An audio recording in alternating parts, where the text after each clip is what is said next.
ดีค่ะสวัสดีค่ะมื้อนี้นะคะคุณครูแม่เหมียวมาอยู่ที่หน้าเวทีของสาวน้อยลำเพลินโชว์นะคะอุ้ยตื่นเต้นเลยนี่เป็นครั้งแรกของฤดูกาลที่2นะคะที่มีโอกาสได้มาอยู่ด้านหน้าเวทีนะคะตอนนี้แล้วก็เห็นผู้คนก็กำลังมานะคะมียังเกาะมีอันเกิดไปอย่างโปลิส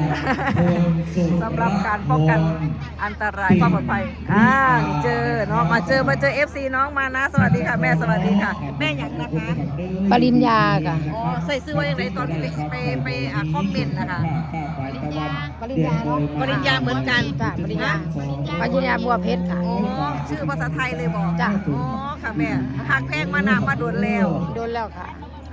ตั้งแต่เพิ่นเขาวงการแต่อายุ16 ปีแต่อายุ16 ปีแม่เพิ่นออดิชั่นอยู่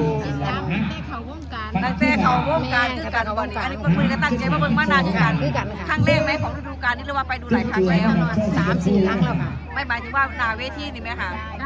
หน้าเวทีไปหลายเทื่อแล้วอ๋อไปหลายเทื่อแล้วอยู่บ้านท่านกับไปอยู่บ้านท่านกับไปนครพนมกับไปป้าเลยเป็นโชเฟอร์พาไปล่ะ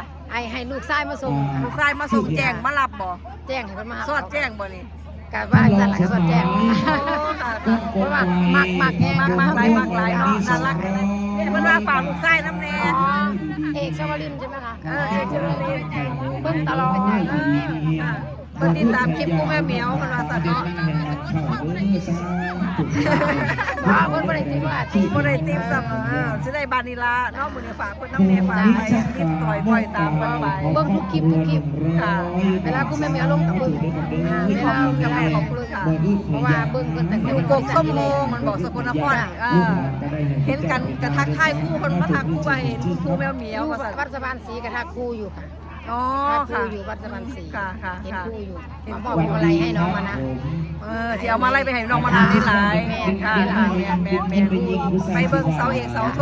จากคู่มานาคือกันเนาะมาจากมาพร้อมๆกันกับมานาโอ้ดีใจที่เจอตั้งใจมาเบิ่งเพิ่นกันเนาะตั้งใจมาเบิ่งไปเต้นอาหารก่อนล่ะถ้าโมไปกับไปเนาะว่าซาว่าอันนี้แม่ยังอันนี้เสียงเพชรค่ะเสียงเพชรกันมาทำกันก็เอ็มที่มาด้วยกันแม่แสงเพชรแม่จ้า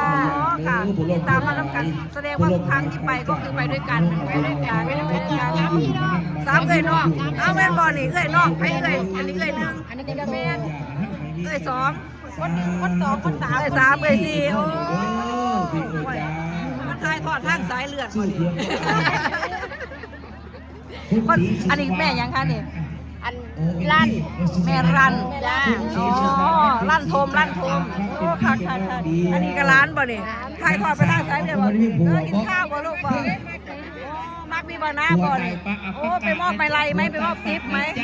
เพิ่นไล่สดนี่บ่ได้นอนตี 1 ตี 2ต้องเบิ่งเพิ่นไล่สดแล้วจังได้นอนเบิ่งคู่มือเพิ่นไล่สดมันน่ารักเวลาเพิ่นบอกมันน่ารักน่ารักเพิ่นสั่งเว้าเนาะเพิ่นสั่งพูดสั่งคุย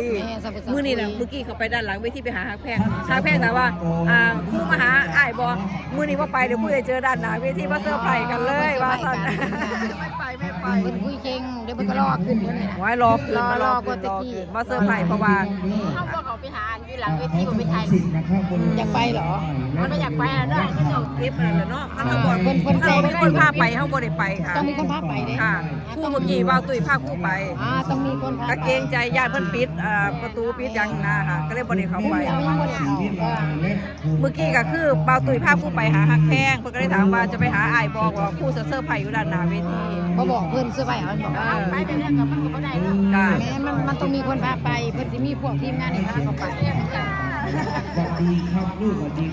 เขาต้องเข้าไปจะมีคนนำเนาะค่ะเนาะเข้าไปได้เพราะว่าเขาเจ้ามียังกันนะเล่มเกรงใจท่านบ่มีคนพาไปอาจจะไปด้วยเวลาการกับบ่ได้เขาก็เกรงใจเขานี่ล่ะมันเกรงใจเพิ่นเอาค่ะแม่เด้อเบิ่งว่าเรามวนน้ำกันเด้อแม่เด้อสวัสดีค่ะนี่เป็นบรรยากาศที่วัดเด้อผู้ใดบ่ทันเบิ่งนะครับเรียนเชิญเด้อบรรดาญาติพี่น้องชาวบ้านชาวเมืองชาวพุ่มชาวฝ่ายบ้านใกล้บ้านไกลบ้านพลงามบ้านดงโต้กกกอกนายอและใกล้ไกลนะครับ สามารถร่วมเป็นเจ้าภาพร่วมอนุโมทนาร่วมทำบุญในปีนี้ของวัดบ้านพลงามของเราโอเคเด้อค่ะอันนี้ก็แม่นบ่นี่ร้านน้อยนอนล่ะนี่โอ้ยเนาะ สำหรับหาปลานะครับ นี่เป็นบรรยากาศ เริ่มจาก อ้าวนี่พ่อเตอร์ไทยกันฮะท่านก็ได้การตามว่าทางไทยกันบ่ฮะเดี๋ยวกูก็เห็นคลิปอยู่จ้าเดี๋ยวก็เห็นคลิปอยู่วันนี้ให้ดูบรรยากาศก่อนเด้อมาดูแอบดูพ่อเตอร์ต่างคนต่างไทยกันกับผู้วรพงษ์มาดูบรรยากาศเดียวมาครั้งแรกรู้สึกตื่นเต้นคนกำลังเริ่มทยอยมาทยอยมาเท่ากับ พร้อมญาติพี่ เบิ่ง น้อ เท่าง กับชมไปตาม จังหวัดน้องบุรี20 บาท คือถ้าดูเวทีก็จะเหมือนเป็นตัวการ์ตูนน่ารักคุณบัฟเคยเบิ่งคักๆในนี้ก็เดี๋ยวเบิ่งคักได้เลย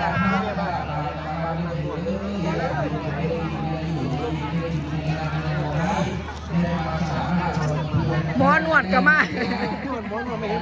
หมอนวดก็มาบ้านนี้หมอนวดก็มาผู้ไล่สดหากันก็มีบ้านนี้เอาลงไปบ้านนี้เด้อเอาของเล่นก็ คิดว่าได้ถึงส่งนะครับ พี่มุกเป็นยังไงล่ะ ปลาขาวปลากา ไอ้ลงไปอย่าง ลืมโทรศัพท์ เรื่องโทรศัพท์ พอจิตใจกันลืมโทรศัพท์ เอ้าก็จ่ายหรือยังบัด จ่ายแล้ว นั้นจำนวนเงิน100 ก็ไปเอาย่างก็ไปเอาข้าวเดียวก็ไง โม่ใส่จอดใส่เป็นตะเฮียตัวเสียงมันบอก บางทีให้เราพี่คนเพราะว่าจะว่า เล็กกว่าพัดลม5เครื่อง เต้นได้นี่กูไม่เบี้ยวกับพ่อแบบพี่แม่เบิ่งหูจักนะเบิ่งหูจักนายมุกก็เลยทักทาย ในฐานะผู้ยืดกระโดดบรรยากาศก่อนเพื่อนด้านหน้าเวทีมาเป็นยังไงเดี๋ยวเราคอยดูกันว่าเป็นแบบไหน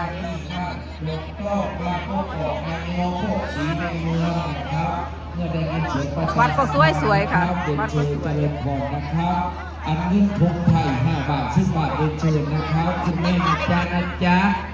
5 บาท พระ 10 เพิ่ บาง ท จะว่าไปทำบุญเราก็ไปร่วมทำบุญแล้วนะคะร่วมทำบุญแล้ว งานผู้ขี้ได้แล้วเด้อนี่ฮะครับผม ให้ดู ชื่อเดียวครับ ก็เยอะอยู่นะคะนี่ก็รู้จักกันคนนั้นคนนี้หลายคนรู้จักกับคุณแม่เดียว บ้าน ไทยคน พ นี้ ระนะจ๊ะคุณแม่ยิ่งบ้านพระจำนวนเงิน100 บาท ดูบรรยากาศก่อนเดี๋ยวจะไปสัมภาษณ์คนอื่นๆท่าน คุ อื่ ณ น แม่ยิ่ง ของเล่นก็มี บ้านยากุโต้โน่นนี่เนาะยากุโต้ก่อนวันที่อะไรก่อน